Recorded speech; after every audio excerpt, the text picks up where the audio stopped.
So hypersensitivity is when an individual is immunologically primed against antigen exposure and leads to an excessive immune response.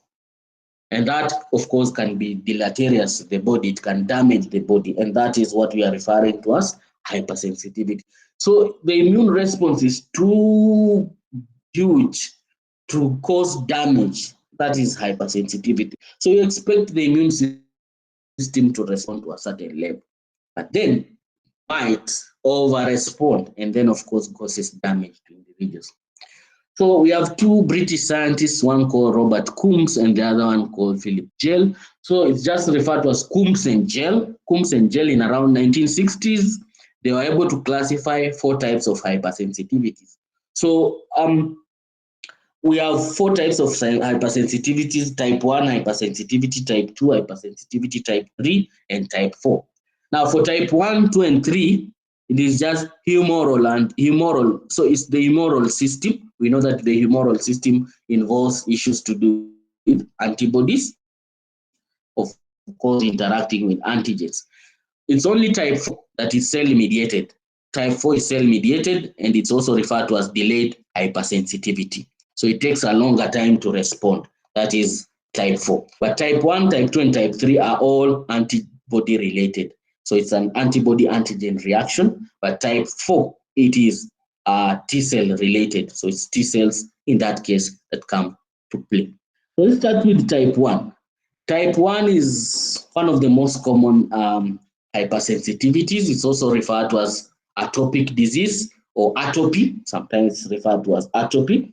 And this is a hypersensitivity of individuals who have a genetic predisposition to produce IgE. We know IgE as an antibody to common environmental allergens. So these individuals overproduce IgE just because of allergens. And these conditions include like allergic rhinitis, of course, asthma.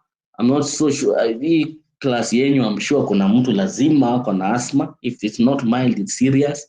Then kuna atopic eczema. Eczemas, of course, tu wanajikuna sana and end up having blisters on their bodies. So these are the common ones: rhinitis, asthma, of course, and eczema. The atopic, the one that is atopic, of course. We have other eczemas that are not atopic. So what is happening to these individuals? If an individual has asthma, what is happening to them? So these individuals have Th2 cell activation. You remember we have different subtypes of T cells. We have Th1, Th2, Tregs, and Th17. So Th2 cell activation initiates overproduction of IgE. So there is IgE overproduction. And part of the reasons as to why this is thought to be the reason is the hygiene hypothesis. I think I have alluded to this before, that when people are exposed, there's limited exposure to bacteria early in their life, they more or less stimulate Th1 responses. And we know that Th1 responses are more pro-inflammatory. So if you are less exposed to bacterial infections early in life, then you are going to favor Th2 type of phenotypes of T cells, and this one will make you susceptible to atopy. So in other words, we are saying watu wenye wako na asthma, their environments were clean. And those who don't have asthma, the environments were dirty as they were growing up. So that is what is believed. And so again, in this part of the world, of course, we, as much as we have individuals who have allergic rhinitis, as much as we have individuals who have asthma and even eczema, the prevalence is not as high as those in the developed world, because those individuals suffer seriously. When you get to seasons of autumn and spring, these individuals are suffering, especially when they get exposed to environmental allergens. The rate at which allergic reactions are affecting them is just so high. So yes, as much as we have individuals who suffer allergic reactions in this part of the world, it's not as much as that. So of course, the hygiene hypothesis comes into play. there is an anaphylactic response where, of course, there is smooth muscle contraction and capillary dilation. Then, of course, antigens interact with IgE and they bind mast cells. And we know that when mast cells are degranulated, they are usually degranulated as a result of interaction with IgE. And when that happens, mast cells, of course, are going to release what we call anaphylactic mediators.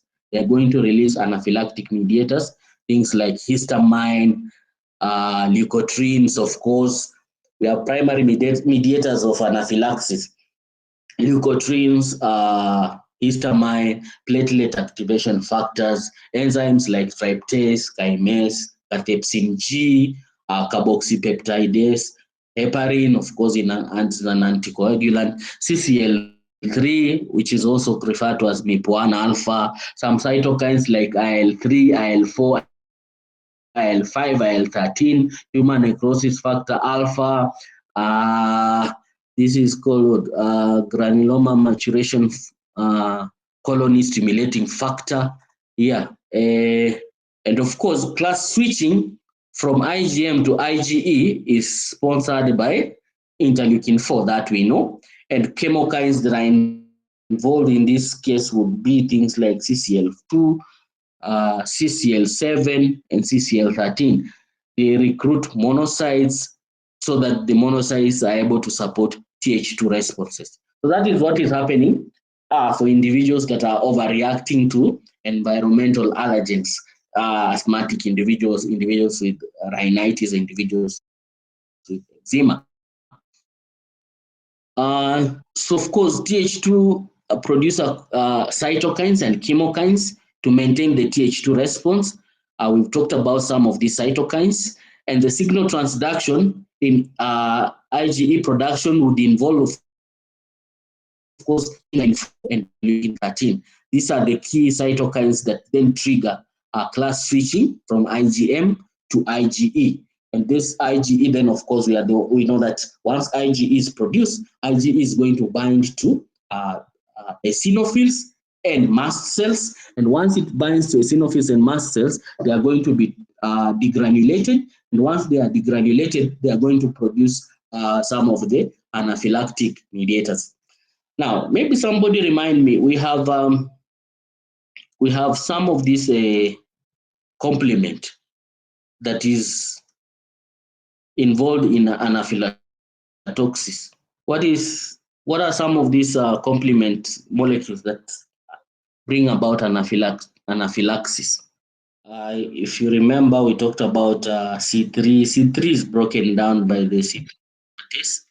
C3 convertase into C3b and C3a. C5 also is broken down by C5 convertase into C5b and C5a. C4 is not broken down by a convertase, but it just can be broken into C4a and C4b. And you remember C3a, C5a, C4a, we said they are anaphylactic. They are anaphylatoxins, which means they can trigger anaphylaxis. So part of the problems that these individuals with asthma suffer or rhinitis, it's because of those mediators. The C5, C3A, C4A, and C5A, they are anaphylatoxins. They trigger anaphylaxis. And if they are excessively produced, of course, they can lead to anaphylactic shock. So, of course, atopic allergy, which, of course, this is just type 1 allergy that we are talking about. Excessive IgE responses to allergens that we already talked about. You know that rhinitis, asthma, eczema are contributing to that. Th2 cells recruit eosinophils through IL-4 release and even IL-5 and the IL-13, of course. Nitric oxide is also stimulates epithelial cells that reinforces Th2 bias. Then common allergies, of course, in type 1 involve things like nuts, milk, eggs, and some additives. There are some people who react to additives in food. I've heard that there are people who are allergic to condoms. Is that factual? I've heard that there's some people who are allergic to condoms. Is that factual ama ni story tu? I'm yet to hear one. Maybe mtu anaweza sema hapa kama ako allergic to condoms. But I think in the labs, when we are wearing gloves, of course, I've seen some people react to gloves. There are some people who their faces redden when they wear gloves. So if I don't know if that means if the same material that has made gloves is the one that has been used to make gloves, to make condoms. So I've heard that there are some people who are allergic to. Yeah, I don't know how true that is. Then, so of course, asthma is part of this, and this condition is characterized by truncal bronchial responsiveness. Of course, there is airflow is limited. There is just inflammation of the airwaves. And some of the key cells here involved include, of course, mast cells. We've talked about eosinophils, macrophages, kawaida lazima zikuwe hapo, and they release cytokines. These cells release cytokines, and these cytokines are the ones that then trigger those allergic responses. They bring about constriction, they bring about air obstruction, they bring about issues, of course, to do with resistance in airflow, and that's why an individual ends up having that allergic attack, or rather asthmatic attack. So this could be severe. Sometimes it becomes very severe and can lead to even to hypotension. These people end up dropping their pressure so much, and that, of course, leads to what we call anaphylactic shock. It leads to anaphylactic shock. And how to revive these individuals? Maybe you give them an epinephrine injection, so that then, of course, it gets them out of the hypotension situation. And it's able to counter, of course, hypertension. It's able to counter smooth muscle contraction and bring about capillary dilation. So that when these people undergo anaphylactic shock, I think that's the most scary part about asthma is under anaphylactic shock. So you find that things you have to act very quickly and inject these individuals with epinephrine, so that then they are able to avoid. So part of the treatment, of course, is done either you avoid the allergen, that is one of the ways, but since it's difficult to avoid some of those allergens, because you might even not know the full range of agents that affect you, then it might lead for you to maybe to be using inhalers.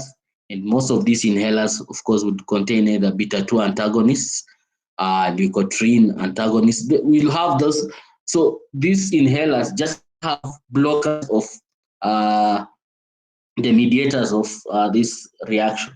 So anything that triggers this immune response as a result of IgE binding to mast cells and eosinophils can be blocked, of course, using most of those drugs. Some of the drugs, of course, here would be like some of the common drugs we use in watu wanatumia inhaler au mnatumia dawa. Of course, salbutamol inatumika sana, of course, partly epinephrine tumesema. Ipratropium pia inatumika, Atrovate inatumika. So they're just to prevent some of those reactions that are resulting from what degranulation of eosinophils and mast cells does to the body. So that is type 1 hypersensitivity, and it's very specific. When you say type 1, it is IgE. Type 1 is IgE specific.